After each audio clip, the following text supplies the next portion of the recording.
Okay, are we ready? Yeah, thank you. Good morning, everybody. It is Tuesday, April 9th. This is a special Darien Board of Education Curriculum Committee meeting, and we are happy to have Mr. Janasco back to talk about 612 English Language Arts. And I will turn it over to Amy to start with the literacy update. Excellent, thank you. Oh, sorry, our next meeting is May 10th. Sorry, I forgot that. Thank you. Good morning, everyone. So as is our usual practice, we have another monthly Board of Education Curriculum Committee update for our K3, which, you know, in district, we're really looking at also pre-K, a continuum of literacy instruction pre-K through grade 12. But the focus is, of course, in response to the K3 legislation for literacy. And Mrs. Droller and I will be sharing information today about the continued work of this comprehensive steering committee that we have in district, which has, again, representatives from all schools. And really what we're going to talk about today is the work of the core review team, which is a smaller group of about, I would say 30 or 35 of our teachers in grades ELP through grade 5 that have been reviewing programs that are approved by the state as well as our program. So I'll turn it over to Mrs. Droller. Thank you, Dr. Fettigan. Good morning, everybody. So this is an update since I believe it was our February 27th Board of Education meeting. Dr. Adley, Dr. Fettigan, and I met again with representatives from the State Department of Education. And I believe I shared what we had heard, but they did confirm that the revised units of study were not reviewed. And they did tell us that they do not support a workshop approach, so it wouldn't have mattered. They offered to provide technical assistance by the Hill for Literacy and clarified a little bit about what that was to districts. And we took advantage of it and met with them. I'll talk a little bit further about that. They did tell us that there was no metric to measure the effectiveness of any of the programs on their approved list, but that it was under development. And when we asked about the information that Representative Curry shared at the February 15th Cheshire Board of Education meeting, where he said that the state was going to be more collaborative with districts, they had no response to that. They said we should just reach out to him. So their technical assistants, Dr. Fettigan and I met with the Hill for Literacy and the state. They had a process that they were going to walk districts through and help them with that. And we explained our process. We shared our artifacts and our timeline for the work. They had shared with us a tool that they used. And basically there was some good information on their tool. So we adopted a review tool. We used the Curate tool, which was what the state used to review programs originally, and some information from their tool, which was a little bit more specific and granular. But basically they said that given our very thoughtful and comprehensive process, there was no technical support that would be needed or necessary. So we are moving ahead. We've shared this as well, our steering committee potential outcomes. There are 3. Dr. Adley spoke to our group as well and made this clear. We could either adopt an approved model or program in its entirety. We could make no changes to our current curriculum and resources, or we could maintain our current programming with some updates and supplements. So our committee has since met for 3 full days, our core review committee, in addition to reviewing our own program using the tool that we came up with, which, by the way, is linked in this presentation. We also reviewed in its entirety Open Court, Into Reading, Wonders. Those were the 3 that our teachers, our larger steering committee, felt were the best match that we wanted to review. We also looked into ARC, the American Reading Company, and Imagine Learning. The compendium materials that we looked at, Wit and Wisdom, Geodes, Bookworms, and again, then we looked at our program in its entirety. Most of this timeline we've shared with you already, the steering committee and the review team. Dr. Fettigan, myself, and Mr. Janasco met with teacher focus groups at the middle and high school, and we have sent out the survey to families and to staff. We're waiting for those results on this Friday, and then we'll compile them and share it with our committee at the next meeting and determine focus group questions based on the feedback that we received. And then we'll meet with our elementary folks. So that is the next level of our work. We are also in the process of arranging for site visits for some districts. We found one district in the state of Connecticut that is using open court, Bloomfield. So we are working with them to arrange for a site visit, as well as Branford to look at into reading, and possibly Norwalk for Wonders. So that's, and the other piece is a data review. We want to thoroughly, with our team, look at our own data. So that's next steps for us. Our team will make recommendations. We will make recommendations to our district curriculum leadership team. And then we will bring that to the Board of Ed Curriculum Committee and the full board. And our anticipated dates for that are June 13th and the 18th. And then moving forward, we anticipate planning for a pilot this spring and summer. Either programs, supplemental materials and resources. We're not sure at this point what that will look like. There's still a lot of discussion in our team. We'll determine what teachers are involved, what professional learning is needed. We'll determine how we're going to gather feedback and share that with our committee. And we anticipate that anything we pilot will be done in the fall, so that when we plan forward for the following year, we know that it will have budget implications, and we'll want to plan for that in next year's budget. So some additional materials. I know that you are interested in our review team, our review tool, and we've linked that there. It's very comprehensive. We also developed some guiding questions that we wanted our team to consider. So those are linked as well. We've also linked the approved reading programs. Our communication with staff after our meetings, we send out emails to the entire staff. So we've linked those. Dr. Adley's communication, where he included updates, and the parent and staff surveys are linked as well. So if I could just add one thing, we would be remiss if we didn't talk about how impressive and professional the commitment is of the entire steering committee and core review team. It is obviously a sacrifice to have teachers take the time to really be away from the classroom for these couple of days and look at these resources, but they're pursuing this with a great deal of scholarship and also thinking about in practice how these resources and materials will be applied.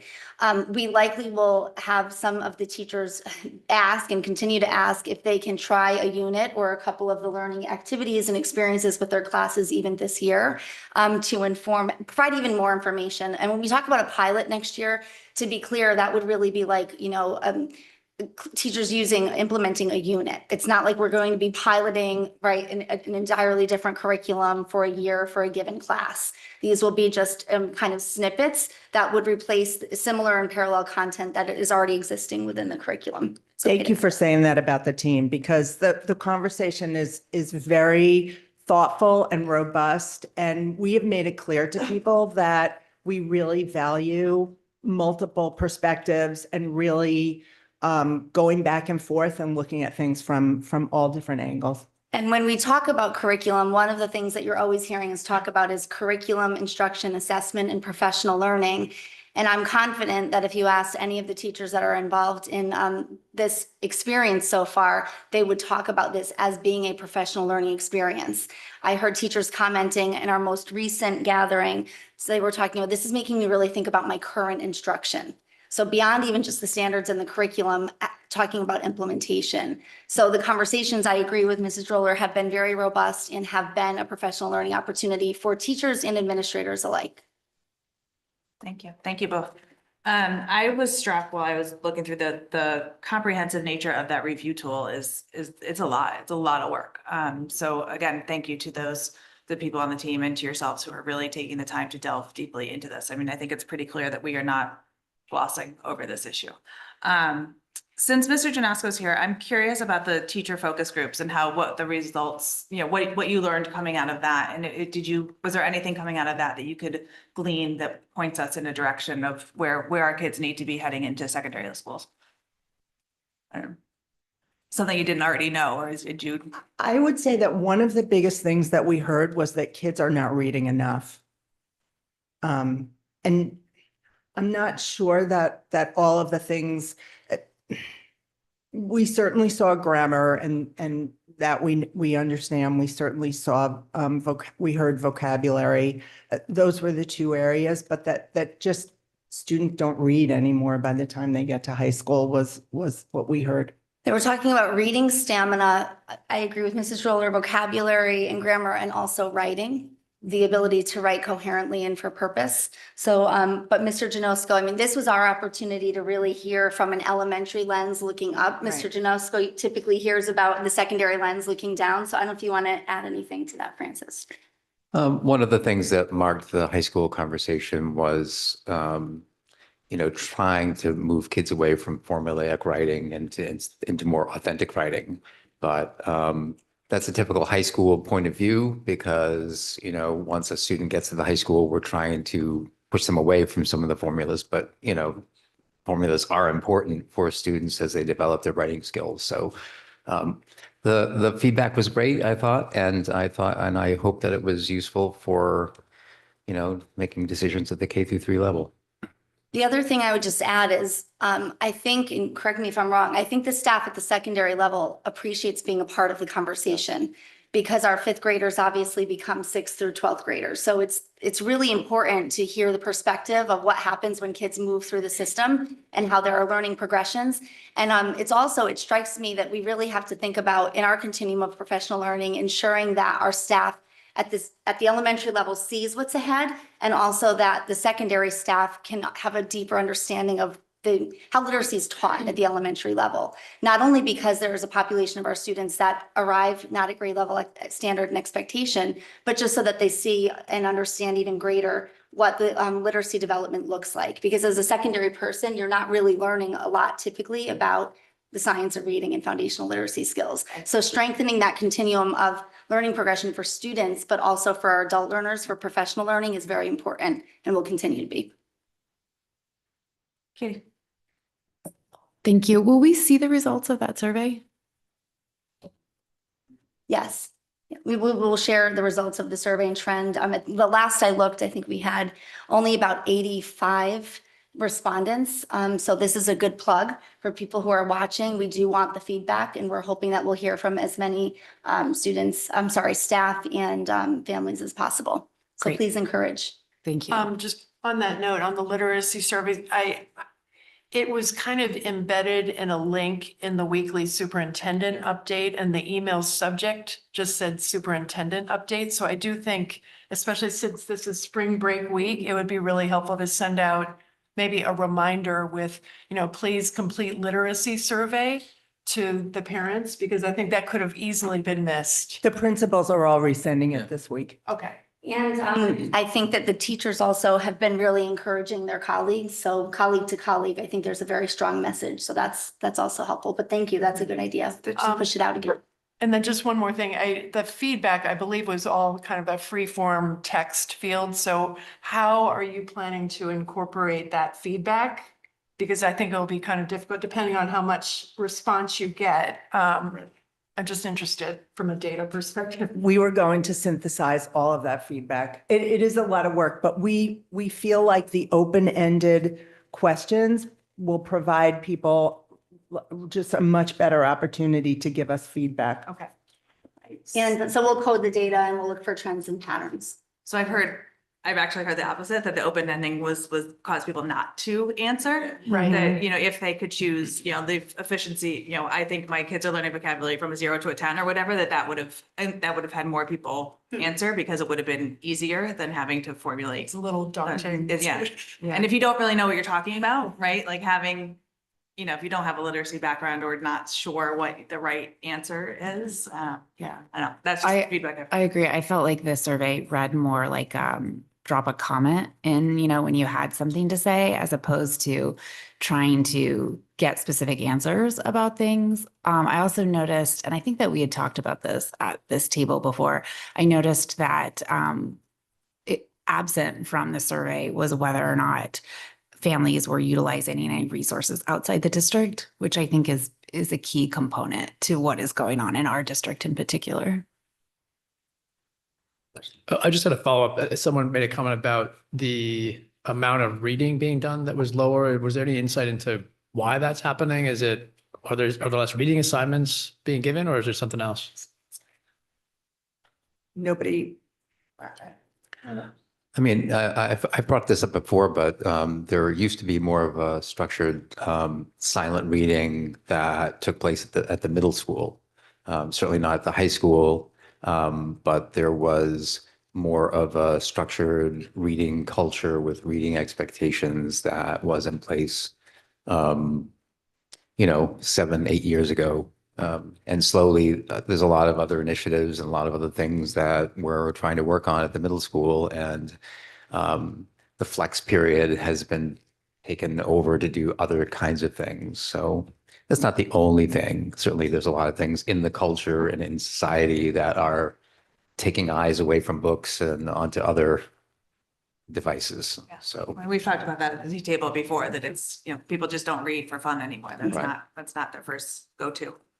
We did hear about both of these concepts, the idea of like sustained silent reading and also the influence of screens at both the middle school and the high school level. And, to be clear, I'm sure that's an influence not only of what's happening during the school day, but also all weekend and in the evenings, it's something that we're up against as a society and of course, as a school system. Any more questions on that? Yeah, I have just one more on that. I'm curious also about how our just pedagogy is around that. Do we think that having students read is important? Do we think that it's important for them to read outside their subject content? And if so, are we looking to build that back into the school day? And are we considering the needs of all learners on that and the current trends of the way society is changing? Are we counting options such as read alouds where students have audiobooks? Are we counting different ways to incorporate things and encourage? So I hope that we can have more discussion around this point, because I do think it's a really important lifelong skill. And Mr. Janasco, I really appreciate your use of the word of the culture of our school day. And I think that's incredibly vital, because at the end of the day, reading is not just tied to the English subject or department. It truly is a lifelong just component to any kind of work that we do. So I hope that we can dive into this aspect a little more. It's the greatest predictor of future achievement, right? And we also want children to find relevance and purpose in reading, and to make sure that children are reading what is motivating to them is really important. So for sure. And that's the issue oftentimes with the secondary level. There's so much that's content driven. So we have to look for those opportunities. And there are also, just to mention, Mrs. Klein is of course really involved with all of this work. She's at the table each time that we meet. So we are thinking about accessibility. And I'm sure as we move forward, we'll also be thinking about those tenets of universal design for learning in our approach. Great. I'm sorry. The only thing I would add to that, Amy, thank you, is that I think when Julie and Amy presented prior, they noted the people who are on the steering committee include all stakeholders, and pedagogy, to speak to that, were special education teachers, related service providers. They all have been an essential part of the steering committee and the work committee. And additionally, as with the related service providers, I think particularly having folks at the elementary level who are speech language pathologists is very important. Absolutely. Great. Maybe this is getting too granular. We're going back to the idea of love of reading. To any of these programs that you've examined, say what you will about the workshop model and the TC model, that was one of the benefits of it, was allowing freedom of choice in what you wanted to read and motivation. Do any of these programs include any flexibility in that, or not so much? Not so much that the programs do, but I think, again, we are going to have to, regardless of where we land on this, we have to ensure that our staff can make professional decisions for the children in front of them. So I was in a second grade class yesterday at Holmes. The children happened to be in independent reading. So I was, on the floor with two of our readers who happened to be reading Magic Treehouse books. And I was able to engage them in a conversation. And that was just through my conferring with them, right? That has them motivated in a different way to read Mummies in the Morning as their next book, right? So I think that's not part of a program, Right. but nothing can replace the teacher knowing his or her readers and how to motivate them and knowing where they are and what their next level of growth is as a reader. I think that's my personal fear of a box component is losing that love. Katie. Thanks. I appreciate that, Sarah. I think it's important that kids are taught the joy of reading. I will stand by the fact that what makes kids love reading is being able to read. That's the most important thing. Subject content is one thing, and there are a lot of ways that we can embed that into the culture through mystery readers and through, choice time. But knowing how to read is the only, without that, no one's going to love to read. I appreciate your comment, though, just in segging into, I'd like to talk explicitly a little bit about Teachers College and the units of study. I do feel that we've done a lot of talking about literacy over the past year or two, and it's kind of been an elephant in the room. And I'd like to just speak plainly and talk about that, especially as it relates to the slide with the 3 outcomes. So Darien has used the Teachers College units of study model for a number of years, as has, districts all across the nation. And, the subject matter of the podcast Sold a Story, the break of Columbia from Lucy Calkins is all coming to a head, just as this right to read legislation is, which essentially is saying that there are fundamental flaws in the units of study model that have real problems for children. And I feel like we dance around it a little bit. So what I would like to know as it relates to these outcomes are, what are we doing right now? What are we looking at for next year? My understanding is that we don't currently have in the Board of Education budget, which is still evolving potentially, that there is not a line item in there for units of study. So I'm curious why we are still seeing in these presentations some defensiveness about why they admitted that they didn't review it. Well, they didn't review it because that's exactly what this legislation is looking to get districts away from. So I'm a little curious about why we're holding on to this, why we're putting options up there about not changing it, when the whole point is that the state is saying this curriculum is defunct. So I'd like to talk a little bit about where units of study is and where it isn't today and going forward. So I'm hoping that you're not hearing a defensiveness about, in particular, the units of study, in the sense of that is the current curriculum that's being implemented by our teachers who are expert, who I believe are offering high quality teaching and learning experiences to our students. So there's also been, as you pointed out, beyond the resource, significant professional learning outside of the units of study, thinking about the implementation of Heggerty for phonemic awareness and foundations for phonics. So the issue is in all aspects of literacy, not just for the reading comprehension piece. One of the things that's going to be really important is for us to ensure that our staff feel like they have the agency and we trust them to know their students and to know what their students need and what they need as instructors. And I believe that we're hearing that through this process. I think that what's unfortunate in this process is there is a lot of noise around the science of reading that is distracting to everyone. I think to teachers, to administrators, to boards, to the public, that is distracting from the real work of teaching and learning and the scholarly work that I was talking about before that our teachers are doing. It's one of those things where the idea is not that to be defensive that they didn't look at the units of study. Quite frankly, though, the feedback that they gave to districts was not necessarily accurate. They reflected the wrong dates in their feedback to districts. So, but regardless of Lucy Calkins and the units of study, it would have been preferred if the feedback that we got actually referenced the actual materials that we implement and that were cited in the waiver. I think that is a point of contention. it's unfortunate, you know, the state hired PCG and still there were inaccuracies like that. Yeah, I don't disagree that That's the unfortunate. process could have gone a lot more smoothly and that it was a complicated and bumpy ride. I don't disagree with that. My concerns are about where we are and where we're going. And there is defensiveness at the table and there is a lot of noise. And there, you know, it is discouraging when you see social media posts from within staff in the district, you know, sort of lambasting things, whether it's, you know, for personal reasons or not. It's disconcerting. So my question again is just, where are we today and where are we going specifically with units of study?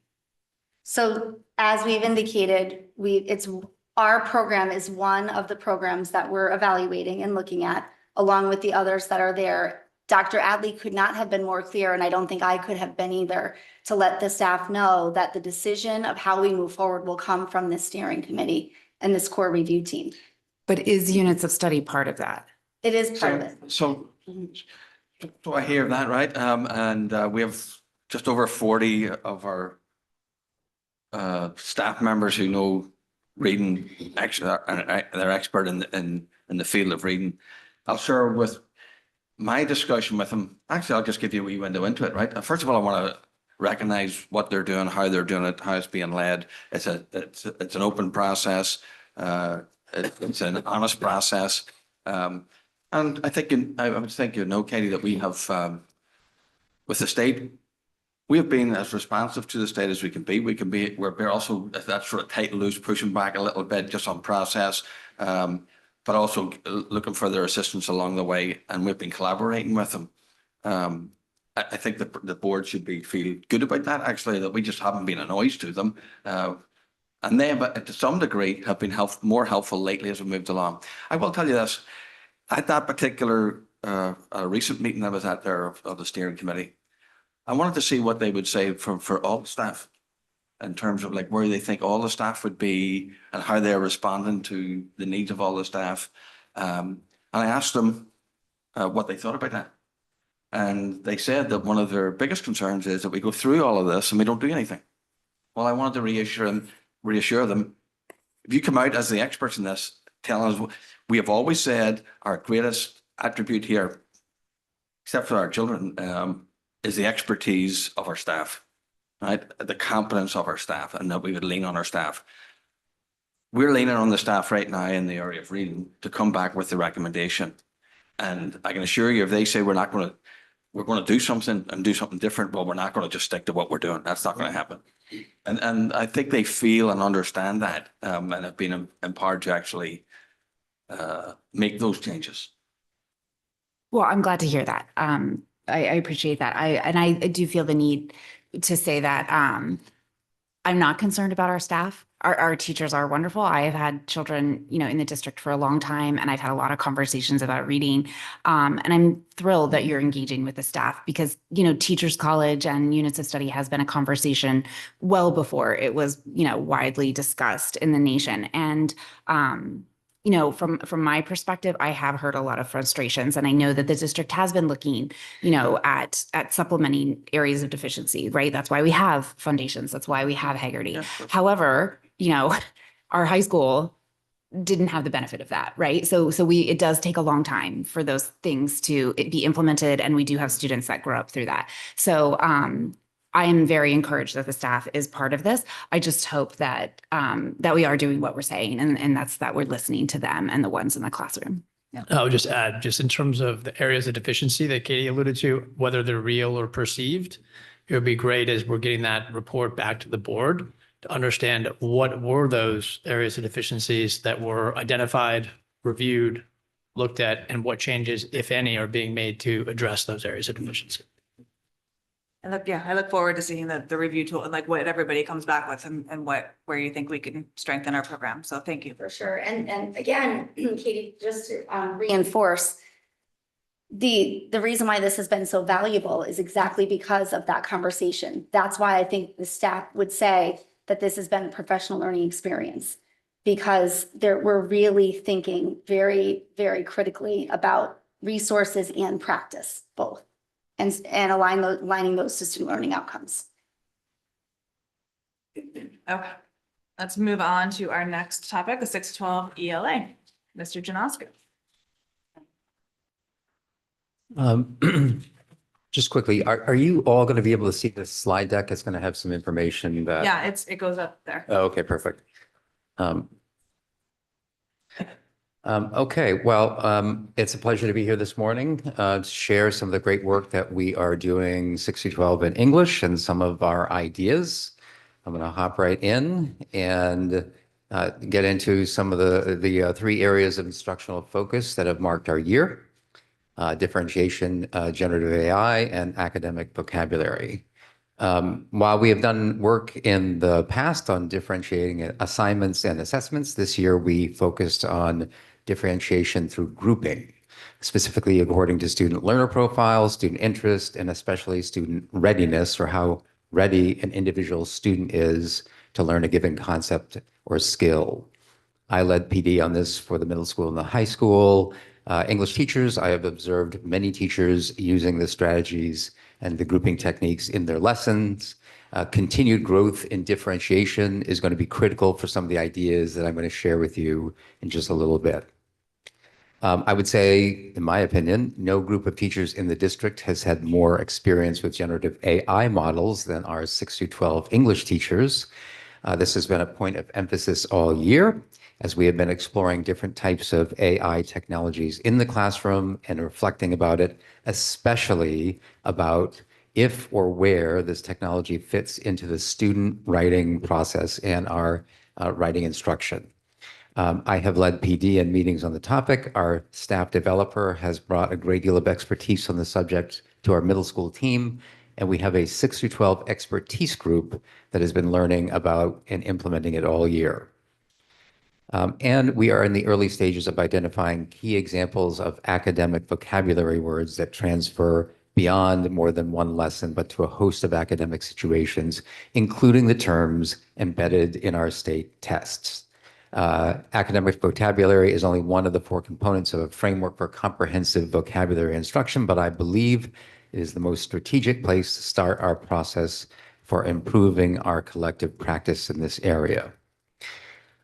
Just a little bit about professional learning, and I just want to say this is not the only thing we do with our PD time, but I'm very proud of the work our teachers are doing and what we call our expertise groups. Teachers, much like students, are typically more engaged and focused in their learning when they are given choice, when they are given time to research and collaborate, and they are given the permission to make mistakes and experiment with new ideas so long as they are best practices. The decision to adopt this approach to professional learning is not an arbitrary one. It is faithfully derived from the National Council of English Teachers' position statement on professional learning, our district's strategic plan, and the new approaches to professional learning being discussed in our district PDEC committee. If we can agree that the goal of professional learning should be for all teachers each year to identify areas of their practice to improve in, and to do that through research, collaboration, and implementation, then this professional learning model should be explored in schools and departments beyond 6-12 English. Now, before I move on, I just want to highlight a couple more things you may remember. Last spring, I presented to an opportunity to take an international field trip to England. You approved of that. We are leaving on Sunday. I'm going to be leading a group of 20 students and 2 chaperones to have that experience. So we're very excited to be doing that. I want to highlight that coming up. I'm going to be sharing with you another really cool idea for a field trip that is going to dovetail nicely with our high school curriculum. And we are making some really, summer reading is not the most engaging topic in the world, I know, but we are making some really exciting changes to our summer reading program at the high school that I'm going to be sharing with you down the line. But what I'd like to do now is I'd like to go back to last year's update to a proposal I made to this committee, one that I believe will result in an improved transition between grade 8 and 9 English. In grade 8, as you know, we have English 8 and English 8 Advanced. We have the 2 levels. In ninth grade, we have English 9 and English 9 Accelerated, so we have 2 levels there as well. So if you were on the committee last year, you may remember these two timelines. I shared them with you last year. And if we look on the left, we see the timeline for English 8 Advanced and how it's evolved over time. Now, I want to highlight that if you look at it, that we are the only Durham A school with an advanced English class or English course in grade 8. I want to show you, or I want to point out that there was a time when English 8 and English 8 Advanced were very different, were more differentiated, mostly due to the books assigned at those different levels. In 2012, we were developing units that were based on the Teachers College Reading and Writing Project materials, right? And we can talk about this more at the end if you'd like, but our teachers began to adopt the workshop model. And I think the workshop model is even more important than the materials in this case, because what is important about that is it features time within the class for students to do independent work. And during that independent work time, teachers have an opportunity to conference with them and to work individually with students. There was also an emphasis on student choice, which is reflected in the number of grade 8 book club units that we currently have. And the theory is that with the workshop model, a teacher can, at the same time, push and challenge one student while supporting a struggling student in the same classroom. So theoretically, lessening the need for different levels of courses. At the same time, I pointed this out last year, we had a waiver system that was introduced, and over time, a great number of students have waived into English 8 Advanced. And at this point in time, the curriculum of both courses is virtually identical, and we have a great number of kids that are waiving into the advanced course. And you'll see that this year we had more than ever. If I look to the right and to the timeline for English 9 Accelerated, that designation came about back in 1996. It was based on a NEASC report recommendation that the high school have different experiences for ninth grade. So honors, accelerated, non-leveled. Today, this year, we are running 5 sections of English 9 Accelerated at the high school. We could run many more. But many of our top performing students elect not to take the course because predominantly the reason is that the accelerated course designation does not carry any grade weight as do honors and AP courses. Largely because of this, especially in September at the very beginning of the year, we lose a lot of kids at the very outset of the year. This year we lost 22 students. That's a whole section, right, of a course at the very beginning of the year, kids leveling out of Accelerated 9. No other advanced English course at the high school sees this type of drop of enrollment. It's not even close. And so last year, I proposed, with the backing of all of the 6 through 12 English teachers and the administrative teams, to change the designations of the 2 courses, right? I brought this idea before you.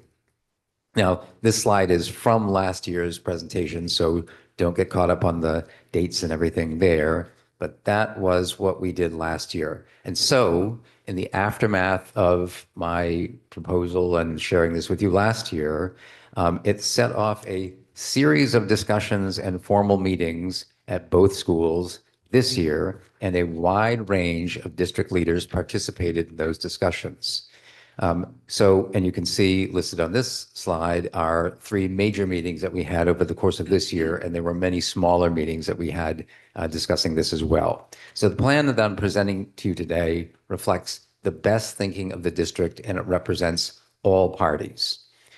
I also want to point out that the focus of today's presentation is obviously just about the 2 English courses, but later you're going to be hearing about other accelerated course redesignations from other department leaders at other Board of Ed curriculum committee updates.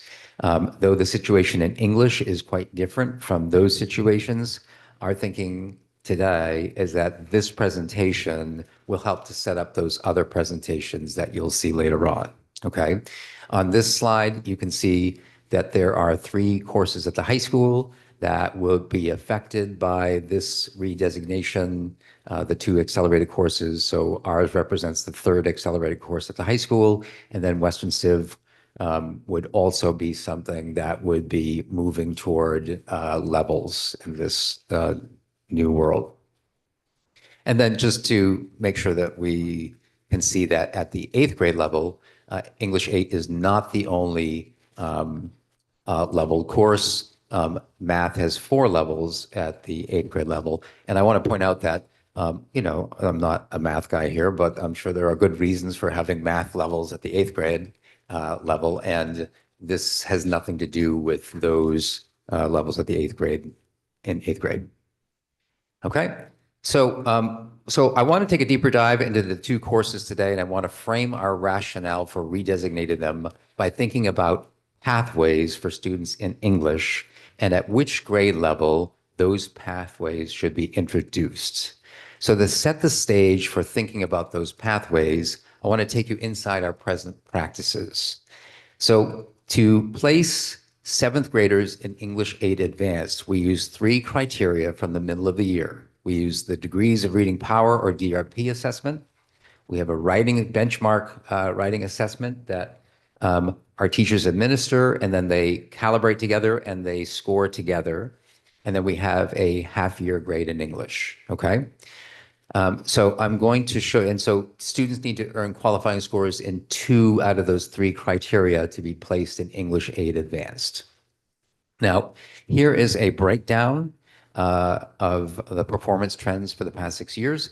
I decided to leave off the half-year grade from this chart, but I will say that the number of students with qualifying scores for the half-year grades are very high, higher than the qualifying scores in reading and writing. Now, I want to draw your attention to the number of waivers or students waiving into the course, and I want you to compare that to the number of students who qualify for it. And then I'll point out that this coming year, right, we already did the placement for next year, and we have fewer students who qualified for the course through our placement criteria for next year, 58. And then we have a massive number of students who are waiving into the course next year. I'm not saying this is a trend, but this is what we're looking at for next year. Now, by pointing this out, I am not advocating that we not have a waiver. I may be the biggest proponent of the waiver in the district, and I'm very happy that we have one now at the high school. I believe strongly that students should always have open pathways to access advanced courses. But if you are a purist who envisions an advanced class as the exclusive domain, as the top 10% or 15% of a given grade level, that is not what is happening in English 8 Advanced and has not happened there in quite some time. So I need you to think about the extremely high waiver totals and think about the purpose behind offering an advanced level when 1/3 or more, in some cases way more, of the students in the course did not meet the placement criteria, and in some cases were far below the placement criteria. I would also, just to take a little detour, I would like you to consider the academic motivations of 7th graders, okay? I do not want to offend 7th graders. I'm sure there's a lot paying attention to this performance right now. But our belief is that the transition from grade 7 to grade 8 does not mark a defining moment in our students' academic careers, one that they see as an opportunity to define themselves with their choice of English course levels. I believe that the high waiver total may reflect as much parent interest in the advanced courses as they do student interest in those courses, as parents are primarily the ones who fill out the waiver forms for the 7 to 8 transition. That's not the case from 8 to 9 or any other grade level. So here's what it all looks like. Here's the breakdown, as you can see in grade 8 English. So we have 7 sections of English 8 Advanced. We have 10 sections of English 8, and 8 of those sections happen to be co-taught. So I have one other interesting thing to highlight here, and I did not include this on the slide deck, but I want you to really think about What happens to the students who wave into the advanced course in 8th grade? It's a cohort whose collective placement scores fall well below our criteria for English 8 Advanced. Interestingly, to me, that cohort, I have data that shows that that cohort of waiver students improve greatly on the same assessments that we give the very next year because we use those same assessments and criteria for placement in 9 accelerated. Okay. So there is something about being in that course that elevates the scores of the students who wave into it. Now, remember, those courses are taught by the same teachers. The same 4 teachers teach advanced and teach English 8. Okay. And the curriculum is virtually the same. So there's got to be another variable that's leading to those waiver students improving so much on their scores. Okay. So we do not believe that grade 8 is the appropriate grade level for sorting students into different levels in English for a variety of reasons. One is that the study of reading and writing is recursive, unlike some of the other disciplines, meaning that many of the same skills and concepts are taught every year, but with a higher level of sophistication and complexity. It is entirely possible for students in a given year to raise their performance level in English if they put in the time and direct their energies to doing that. Philosophically, we see leveling in grade 8 as contributing to equity issues. We believe that all students should have access to the learning environment that those students who are waived into the course enjoy. It is my belief that the reason the waiver cohort students do so well in English 8 Advanced is that they are put in proximity to high-performing peer models with high-level habits and high-level interests in reading and writing. We think that all students in grade 8 deserve access to that. Now, some may advocate that we should return to a previous era, say 15 years ago, when the 2 courses were very differentiated in their curriculum, and have an advanced class that is truly advanced and has a much more rigorous curriculum than does English 8. Well, if we were to do that, who would we be designing that course for? Because I showed you the numbers of students that are placing into the course, and do we account for the multitude of students that are waiving in? So it makes it a little bit difficult at this point to think about that. And then I think an even bigger concern would be that the middle school is a space-challenged institution. Unlike the high school, the infrastructure limitations of the middle school would make it extremely difficult if large numbers of kids were to enroll in a revised and much more rigorous advanced class and needed to level down into English 8 during the year. We don't have the flexibility at the middle school like the high school does to accommodate those kinds of moves with the limitations of the middle school infrastructure. And then just taking a step back, if we can all just think about this, if grade 8 was the developmentally appropriate grade level for sorting some students into an advanced class, then why haven't the other middle schools in Dirk A followed suit? Many of them have the exact same or a very similar curriculum to what we have in grade 8, and yet they introduced their first advanced course in grade 9. We would like to reshape grade 8 to make English 8 the same course designation for all students and to use the 8th grade year as a chance for students to discover a pathway that they will take when they make the transition to high school. And I'll talk more about that pathway in just a minute. Okay, so this is the outline of our plan on this slide, which includes a review and revision of the curriculum in English 8, focus on student supports, professional learning for the staff, and budget considerations. Okay, so this is the tip of the iceberg, but these are the things that we plan to address in making that shift. Now, if I can move quickly to English 9 Accelerated, if you look here, you can see that We use very similar criteria for placement into the course, virtually identical, okay? And students, once again, have to score, they have to earn qualifying scores in 2 out of the 3 to be placed into the course. So access to the course is not the issue. As you can see by these numbers, we have a healthy number of students who qualify for the course, but every year we see a really large cohort of students, many of them among the highest performing in the class, elect to take English 9 instead. We also see low numbers of students who waive into the class, okay? So this is in essence what I described earlier. And so between the time they're placed in, we lose some in the spring, over the summer, and then we always have a group that leaves us right at the beginning of the school year. So here are the numbers and the breakdown for our grade 9 English courses. Okay, you can see the class sizes for our accelerated courses are lower than for our English 9 courses, and that is due to the mass exodus of students that leave right at the beginning of the school year. Okay.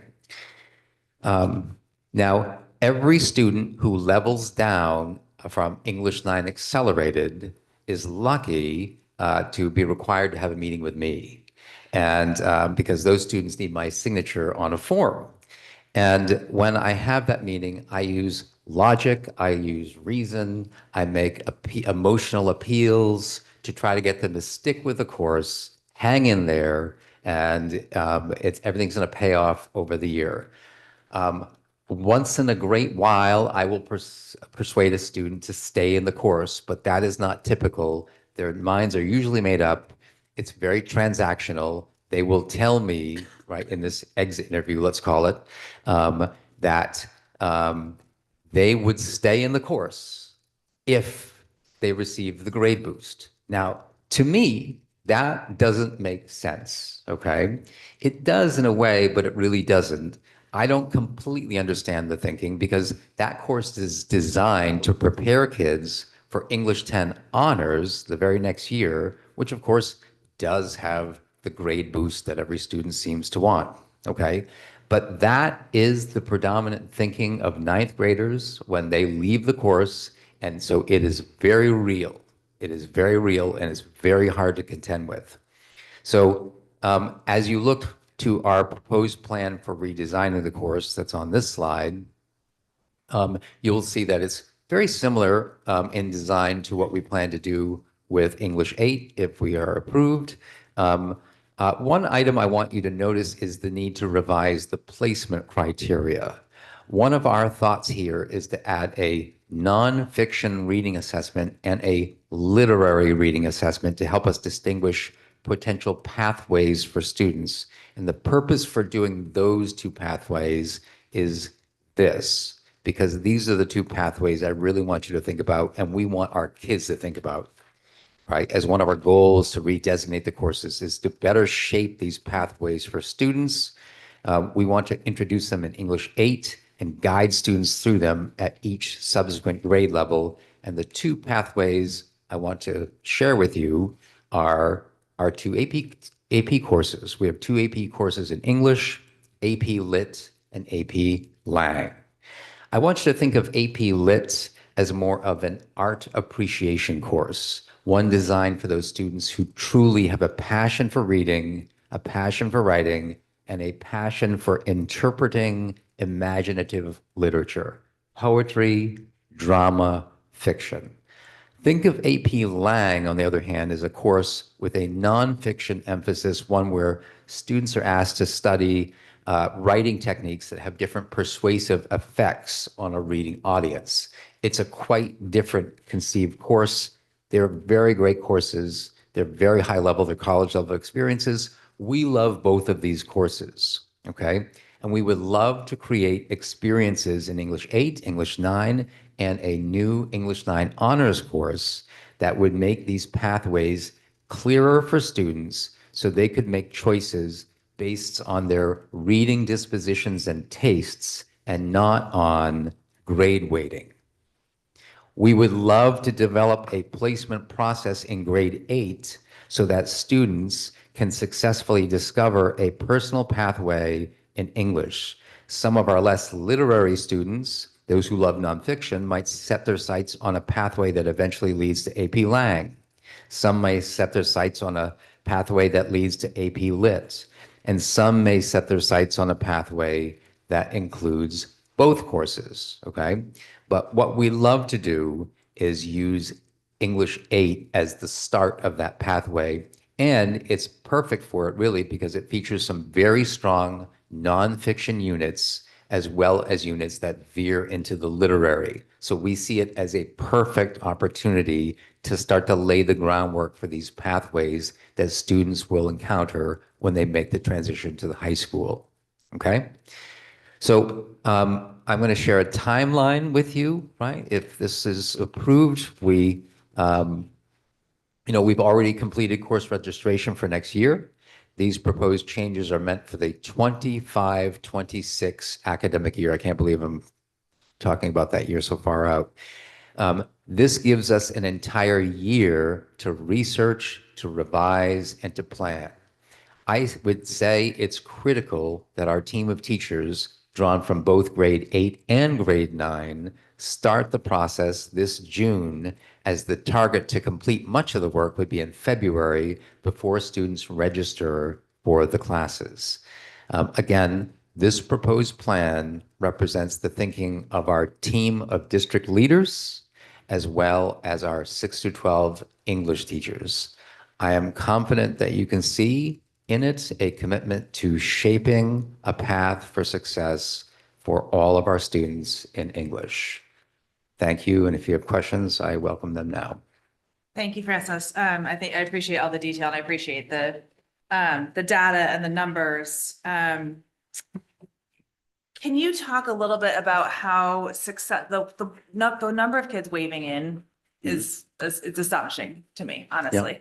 The kids that wave into, how successful are they in, like, say, in ninth grade? I'm talking Well, about. one of the interesting things is for our new waiver process that we put in place 3 years ago, right? This was the third year of doing a waiver at the high school, okay? As a part of it, and department chairs, what we do is, unlike what we do for the kids who are currently in ninth grade and 10th grade and 11th grade, we connect with parents for all kids looking to waive from grade 8 to grade 9, okay? And in that conversation, we basically spell out some of the pitfalls that some of our kids and some of the challenges that they have in English 9 Accelerated. So what's very interesting is that the kids over the last couple of years in English who have waived it, and I actually had this in one of my slides previously, have I would say, a higher retention rate than the other students who actually qualify for the course. So part of it is that they have more of an intrinsic interest in wanting to take it for the right reason, to challenge themselves. The other part of it is, and we try to do this at the 8th grade level, but it's that I can speak very directly to parents, and I meet with the kids as well to tell them, these are the challenges of the course. It's going to be hard. It's going to be difficult. You're going to have friends in the other course that are going to tell you that, they're not reading as much, let's say, or whatever. It's not quite as challenging. And so I need you to know this before you make a commitment to this course. And so it feels less transactional than some of the kids who actually place in because of their placement criteria.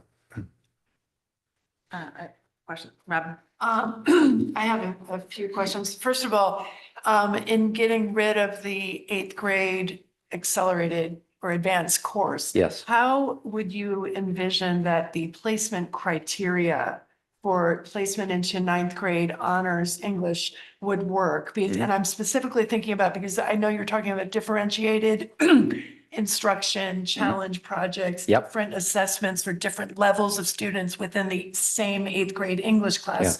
And it makes me question, if some of the students have more difficult assessments, which actually might make them have worse grades because they're getting harder tests. How would you figure out which students actually should qualify for ninth grade honors English? That's the first question. Sure. Well, one thing, just in case it wasn't clear, that in our current placement process, all kids in seventh grade and all kids in eighth grade are administered the assessments that we offer. So it's not like kids who want to, take those other advanced courses. They're the only ones that we administer those assessments to. So I expect that we're going to continue that practice. I expect we're going to add more, like some nonfiction reading, like I said, and some literary readings. And we probably will continue to use some of the assessments that we're currently using at the eighth grade level. But I would say that if a student elects through intrinsic interest to do some of the challenge projects within the course, that we're going to use that as criteria for placement in ninth grade. And keep in mind that we have a waiver, okay? So no student who moves from 8 to 9 is going to be denied access to like a new English 9 honors course, right? So we recognize that this would likely change the way we operate right now at the ninth grade level. Currently, we have 5 sections of accelerated and 10 sections of English 9. It's probably going to reverse itself, I would say, if we move forward with this. But you're right. If a student wants to challenge themselves and for some reason they don't, it affects their grade. I think the very fact that they are willing to do that says something about what their aspirations in English going forward. Can I ask another question? And Sure. I understand your pathways concept. One thing I wanted to ask about is because I think that both skills are incredibly important in Yes. terms of, learning to write an essay versus doing a literary analysis. Mhm. And is it your intent to have the eighth grade course, the English 9 honors and English 10 honors still continue to focus on both of those skills? Yes. Because I think it's really fundamental that all students need to kind of be exposed to and build skills in both of those areas prior to starting to think about their AP. Yeah, I mean, we're a standards-based department, and Common Core has reading literature and reading for information. So we always try to offer a balance between the two anyway. But we're just trying. We have opportunities to have a little bit more emphasis on nonfiction, which I think will appeal to some of our reticent readers. Right? We talked about a reading issue earlier today. I think that would help.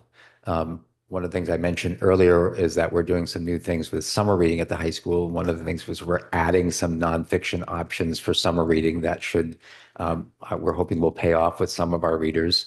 But absolutely, we will not go away from like the college prep English 9 track, if you will absolutely have plenty of imaginative literature represented in it. Thank you. I just had a follow-up to the first question that Robin brought up, just in terms of, so you had said that the waivers were really parent-driven versus student-driven. At the seventh grade level. Seventh grade level, right. So in eighth grade, when those same students are now, the only way for them to get to the advanced placement in ninth grade is for them to volunteer, it sounds like. So how is that going to happen if they're not doing that in the first place? So can you try me again? Because I wasn't advocating that we get rid of the waiver from 7 to 8. Yeah, no, just in eighth grade, you said that the way that students would get placed into ninth grade Yes. was effectively the students need to raise their hand and say, I want more challenging problems. But what you said was that the waivers are driven by parents, not those same students who are benefiting from being in the higher level program. So how are those same students going to then raise their hand? We just said that they're not doing that and say, I want more challenging problems. It's being driven by their parents. Well, if we eliminate the 7 to 8 placement process, right? Because now we have a heterogeneous eighth grade, right? I would say that the challenge projects that we spoke about earlier would be an indicator of the intrinsic interests in reading and writing that we would want for our kids in English 9 honors. But let me give you a scenario. We can have, let's say we have 3 assessments. Let's say we use the half-year grade like we currently do. And let's say we use those challenge projects as indicators. That would give us a cohort of kids that would place into English 9 honors. But kids who didn't place in that way would still have access to a waiver. So, I mean, any student who wants to take 9 honors will have access to that class, right? There's in no way anything that we're going to do is going to bar students from taking that course. It's just that we have a couple steps to it. We have a placement process and then we have a waiver process. So I guess the answer would be that the low number of waivers for grade 9, you would expect that to increase because now more parents are going to want to waive into grade 9. Yeah, but I also think that, look, I mean, at the middle school, I think this is fair to say that 7th and 8th grade are closer in spirit than certainly 6th grade is. But 8th graders are very different in what they're thinking about their future. They're looking forward to high school, and the decisions to be in the courses at the high school is more of a defining moment in their academic career, I would say. 7th grade, I think part of the reason that parents take a big role in the waiver process is because just kids are not, they wouldn't make the deadlines half the time. They're just not that focused on advanced courses in 8th grade. It's just not on their radar. If I could just add, that's because by the time course selection happens, you have to think that cohort of 7th graders, 12 months ago were 5th graders because it happens so early. So just developmentally, they're not really thinking about tracks and pathways. Typically, most kids at age 10 or 11, right? Yeah, and then one other follow-up is just if we're getting rid of that higher level program where there were the advanced students, is there potential negative implications for those advanced students? Have we thought about that? I mean, now they're being lumped in with everybody else and being taught the same thing as everybody else versus purely the higher level. So you're right. We wouldn't be sorting them, but as I said, currently they're basically reading the same books as they do at the other level, and the curriculum is the same. So, you're right, but then I guess I would have you go back to the slide where I showed you that we have, I think, 58 students who are placing into the course for next year, and we have 84 kids waiving in. So any given section might only have 5 kids who placed into the course and 15 kids who waived in. So I think we already have a situation in our current advanced class that resembles what you're talking about. And then, sorry, one other final one is what about I mean, we talk about class participation is important. Yes. So now you have lower level performers in the same group as very high level performers. I would imagine that class participation will be dominated by high level performers because they're going to get it faster. They're going to ask more questions. Is that not a concern as well? Well, I would just say that, and this is a case where I would just, say that teachers and English teachers are, very participation driven and look to facilitate, lessons where we hear a lot of students represented. The middle school is the land of the turn and talk, where we have kids rehearsing different things that they're going to be sharing in a whole class environment.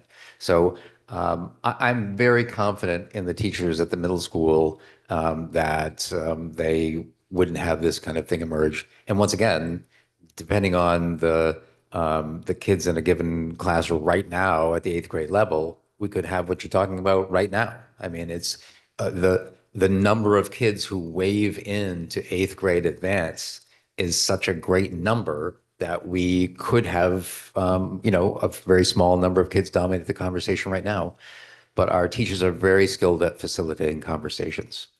I would say there's a vast amount of research that suggests that heterogeneous groupings are most successful for all learners. Yes. Well, I would say this particular strategy, yes, is actually more in line with the middle school philosophy that we talk about. Supports it. A couple of things, like one, I just wanted to applaud your attention and integration of AI. I think this is absolutely happening and we can't ignore it. And I'm very glad to hear that you are introducing it at a young age so that kids can have models for appropriateness. This came up last night at one of my master's level classes in NYU. So it's absolutely happening in education everywhere. And I'm really glad to see that you're taking that. One quick question about the vocab introduction, integration that you had in the front. Yep. Is that only happening at the middle school? Right now, it's happening at the middle school. Okay, because I would imagine it's very difficult in the high school without a team model, without there's just such diversity in everyone's schedules. You're right, but on a department level, right? If we're going to, there are 4 components of high quality vocabulary instruction, and this is one of them. And what we're doing involves tiers of academic terms. And right now we're at the point where teachers are identifying which words at which tiers that we want to focus on. So we can be doing that same thing at the high school level too. Okay, so are you saying like, for example, like within the history department, like starting at Western Civ in 9th grade and then going into world, that there is some integration and some familiarity? Is that what you're saying? Yeah, but the words in question are less content oriented and more oriented towards words that teachers are going to use in class, like analyze, synthesize, words that they're going to see on standardized tests. Got it. And things that they need to. Okay, to so you're know really and do. talking about a sophistication of vocabulary, like through that can be applied throughout. That's right. Got it. Like to transfer beyond just one class or one unit. Thank you. I And appreciate if I that. could just add, as we revise curriculum, you would see those words within the scope and sequence, within the unit overview. You would see them in vocabulary section, and you would see some of those things and actions that are expected of students. Okay, great. That's wonderful to know that that is still being thought about and introduced in the high school level as well. So just coming back to the topic on this change in the 8th and 9th grade classes, I'm curious. Well, first, just I want to say that, like, both from what I hear anecdotally and from what I have experienced personally, this change that you are proposing sounds to be very thoughtful and reflective of what is actually going on. My experiences and conversations, like, absolutely reflect the data and the circumstances that you're presenting. So I appreciate you noticing and being thoughtful about that. I'm curious, though, when we think about how we should always be looking to improve, looking to adapt and having that growth mindset. Because we are a district, with students who stay with us for a while, I'm curious how we kind of like retroactively go back to the students who had maybe come before we had made a change. So for example, is there potential that students who took accelerated 9th grade English, but have not yet graduated, is there potential that those grades might be retroactively weighted? Well, I am not in a position to address that. I'll just say that is not something that, that's like a high school conversation. That's a guidance conversation. But I think it's important to note that what we're talking about doing is completely revamping the course. And although what happens with accelerated classes, because they're designed to be somehow in between the 2 levels, right? That's the hope.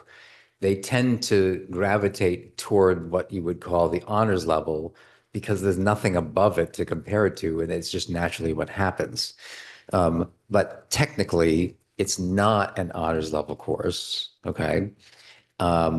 So I have a hard time seeing how we would retroactively see a course that teachers are trying not to let become an honors course retroactively become one. And the course that we have in mind will be a full-fledged honors experience. So it's a very interesting question and not one that I expect maybe I'll be in a conversation about it someday, but I would imagine that that would be hard to do. Okay, I didn't expect you to have an answer today, but I appreciate the color on it.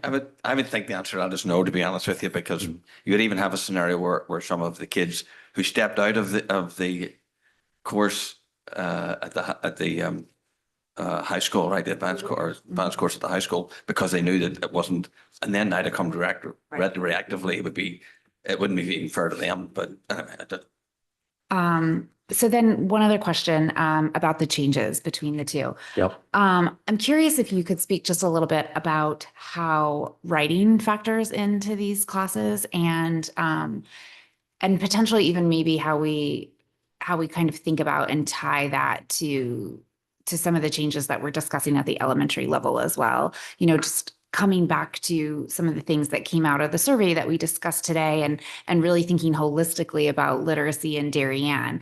You know, writing has certainly been an area where we hear parents say, you know, that kids aren't learning the sentencing structure, that they're not learning the grammar, you know, that they see their kids' work and that they would have expected higher. I think we hear that anecdotally from teachers as well. So I'm just curious how this change might think about and hopefully elevate the writing of our students.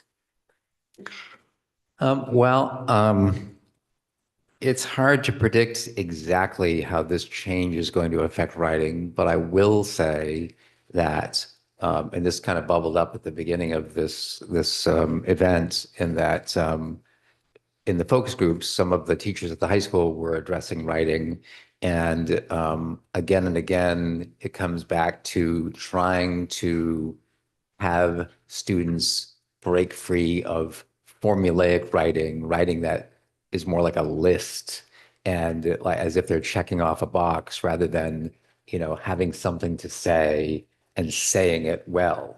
One of the things that we're doing in one of the expertise groups, and we had a very similar expertise group last year, this is the second year we're doing it. We have a text that the teachers are reading called Beyond Literary Analysis. And the name of the group, it was on the slide, was Innovative Writing Assignments. And so what we're encouraging teachers, especially at the 300 level at the high school, to experiment with is to move away from tried and true literary analysis, like the, you know, symbolism in Of Mice and Men, and doing a different kind of assessment at the end of a reading unit on, say, that novel. But then in the writing that follows, give students opportunities to make the same moves that we do in a literary analysis, but to derive it from something in their experience and something of their expertise. So sometimes what we do at the high school, unfortunately, is it's kind of a double whammy situation, in that we have a unit on a novel that students struggle to read, and then they have an assessment, which is a piece of writing that is derived from the reading that they struggle with. So it's like, is the problem the reading or is the problem the writing? So what we're trying to do is do different kinds of assessments on the reading, and then have writing that might seem a little bit more connected to their lives, thinking that that might increase the chances that they can break away from some of the formulas and write with, you know, a passion, and, you know, write as a human and not a robot. So can I go back to the pathways for a second? So if we do this change, which I'm supportive of, full disclosure, I am one of those parents and counseled their child not to take the accelerated freshman English. Sure. Do you anticipate that, just taking her as an example, getting, if she does not take that 9th grade honors class, if like in math where it's flexible and and there's able to be, you know, movement, will it make that transition harder? Or do you think just that, you know, that subset of kids, what do you think would change? So currently, I would say that kids who don't take 9th grade accelerated, English accelerated, have a harder path if they skip it, jumping into 10 honors. The kids who take accelerated do well in English 10 honors. We just want more kids to take the course who place into it, who are clearly skilled, but who don't take it for the wrong reasons, we think. At the high school now, the new landscape as of 3 years ago is that kids can access any advanced course at any point. And so we expect that we'll have kids who don't take, if we have an honors course in 9, that they won't take 9, they won't take 10, but they may take AP Lang 11, right? and they might take it that year, or they could take American Studies and then take, we have AP Lang twice. It's different curriculum, right? You can't take it twice because it can't appear in your transcript twice.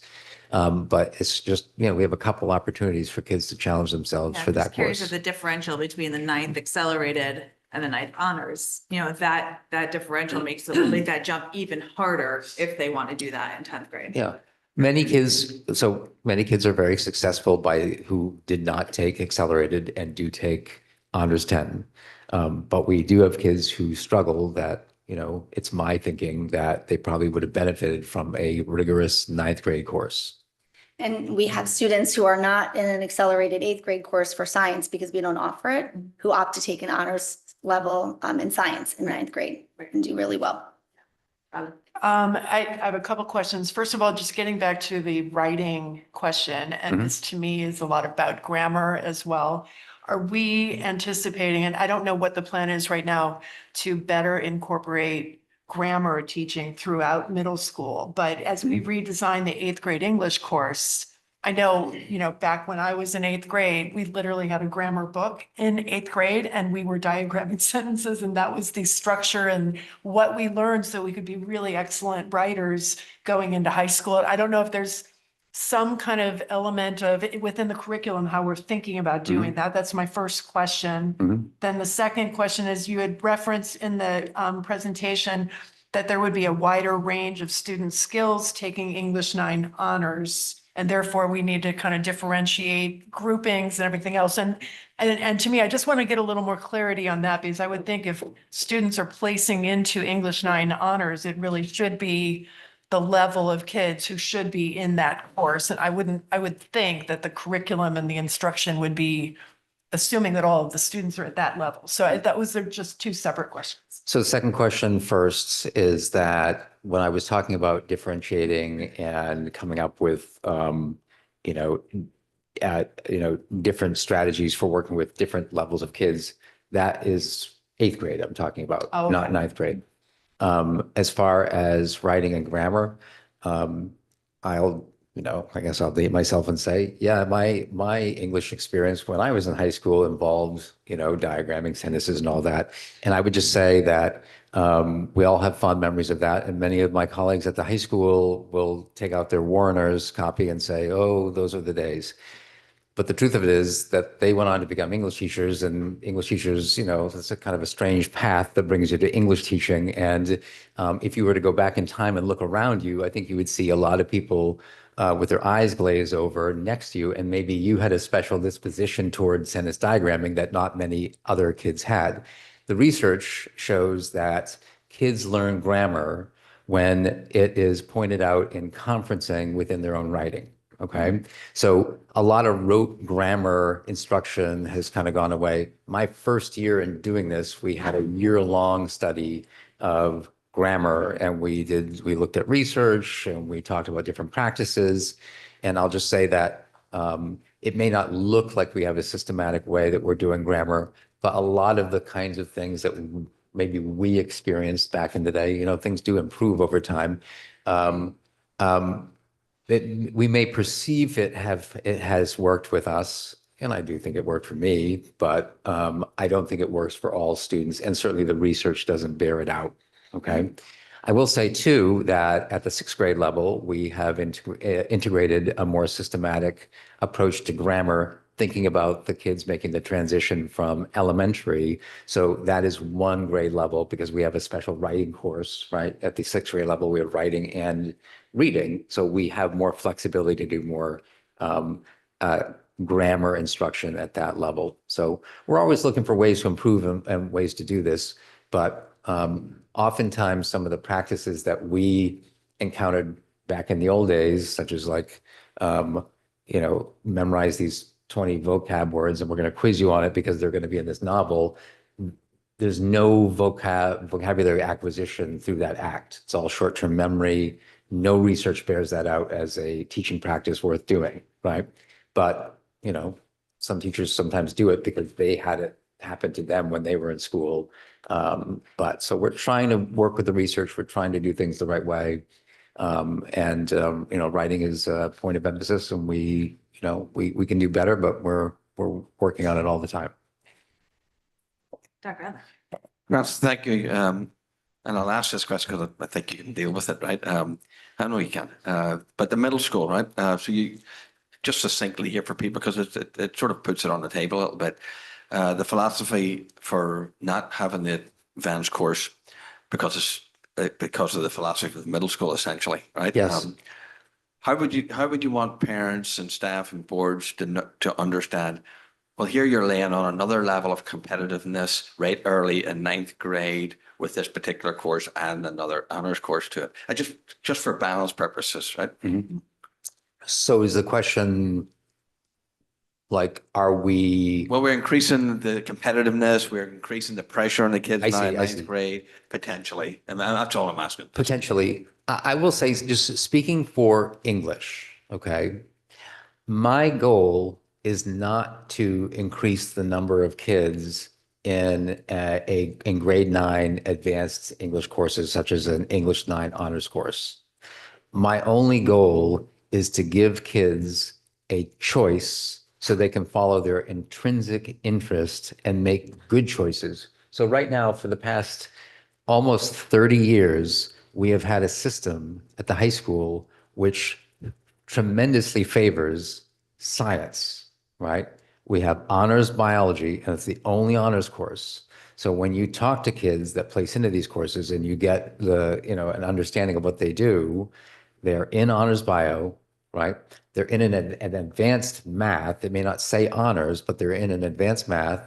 They frequently are in an honors Spanish at this point, and the accelerated English falls by the wayside. And I've had the wonderful experience, I'm being facetious here, of in my exit interviews with kids, asking them, they're leaving accelerated 9, and I've asked them, hey, by the way, what's your favorite course? English, right? So they're leaving the course that they like the most because it doesn't have the grade bump associated with it. So I just want to give kids a real choice. And, I would say that, maybe down the line, we may be looking at maybe, maybe there are limits to how many honors courses ninth graders can take, right? Maybe we put a limit on it so that they could take honors math and honors science and not take honors English. I'm happy with that. What I hope to do is the kids who qualify, who want to take the course, who would get the amazing grade bump for having taken it, right? I think they should take the course.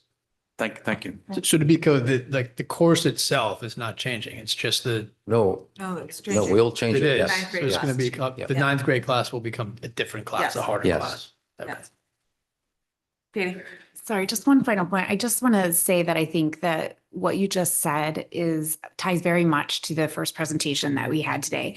And I just want to really reiterate the importance of connecting early literacy to ultimate high school performance.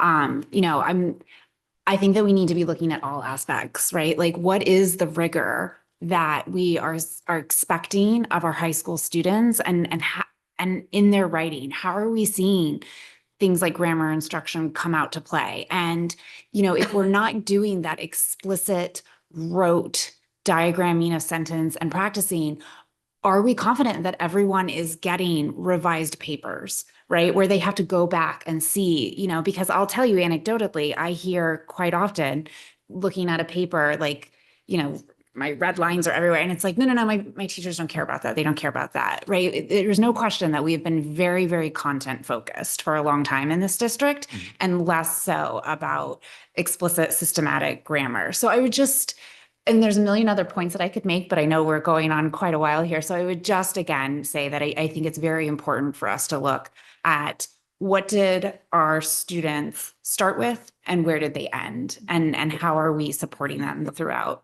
Thank you for bringing that up. Dr. Adley and I have spoken a lot about why the focus on K-3 literacy in this district is not only on K-3 literacy. Our students in ELP are absolutely developing early literacy skills, and we have to be thinking about what's happening for 12. This has to be a systemic continuum approach in the district. Great. So thank you for noticing that. Going forward, are you looking for a recommendation from the? So just to be clear, Madam Chair, the process for this, the way we are looking at it actually is, this is elimination of a course and the addition of a course. We don't want any confusion. This is a board decision in terms of creating a course and deleting a course. That's what board policy says. I don't want to confuse them with parents. This is also going to be rolled out very thoughtfully. You can see the presentation, you can see the timeline, that we're not like, I mean, it's not a quick shift or anything. So at the board's pleasure, we would bring this to the full board for full discussion. We can do that as early as the 23rd. So do you want to later. send to the meeting of now? Like, Yes. are you- Just one, I think it would be helpful, and I don't know, maybe you don't have this yet, but it would be really helpful to understand a little bit better, since you're saying that the ninth grade honors English course will be different and more advanced to some extent than the existing accelerated ninth grade course. It would be really helpful to understand a little bit more about what that really means, because I know I had a question about, I think actually the literature that is being read in the accelerated ninth grade existing course actually is really excellent. Mhm. And it's a lot of classics, it's a lot of more updated kind of things. And I would hope that the ninth grade English course actually still would keep a lot of that, but I'm just interested, I think the board as a whole would probably be interested in understanding a little more about what that really would mean. What's the differential Yeah. between the accelerated and the honors? I think that's important. Sure. I mean, I'll just say right now that I'm quite sure that in terms of content, I mean, like currently in the accelerated course, 2 of the featured texts are, we have Charles Dickens,